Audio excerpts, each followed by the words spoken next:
तक्रारीचे कारण बनले आहे.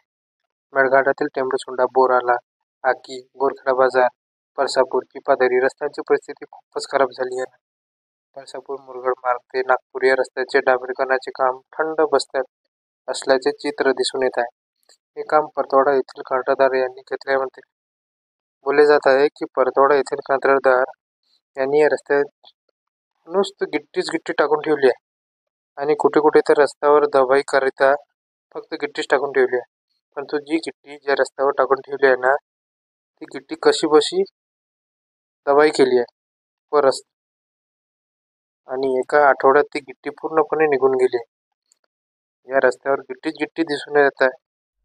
त्यामुळे रस्त्यावर ये जा करणारे बिचारे टू व्हीलरवाले, फोर व्हीलर यांना तारेवरची कसरतच करीत असल्याचे चित्र दिसून येत आहे. या रस्त्यावर काम करणारे कंत्राटदारांना कोणाचीच भीती नसल्यामुळे येथील कंत्राटदार अधिकाऱ्यांच्या आशीर्वादाने आपली मनमानी करीत असल्याचे समजले जात आहे. मागील काही महिन्यापूर्वी याच रस्त्याची बातमी न्यूजपेपरमध्ये सुद्धा प्रकाशित झाली होती. परंतु या कंत्राटदाराच्या डोक्यावर अधिकाऱ्यांचे हात असल्याने येथील कंत्राटदार आपली मनमानी करीत असल्याचे चित्र दिसून येत आहे. प्राप्त माहितीनुसार टेंभुर्णी, मुरगड, बोरखेडा बाजार या परिसरातील असलेले गावातील नागरिक काही दिवसातच रस्त्यावर उतरणार असल्याचे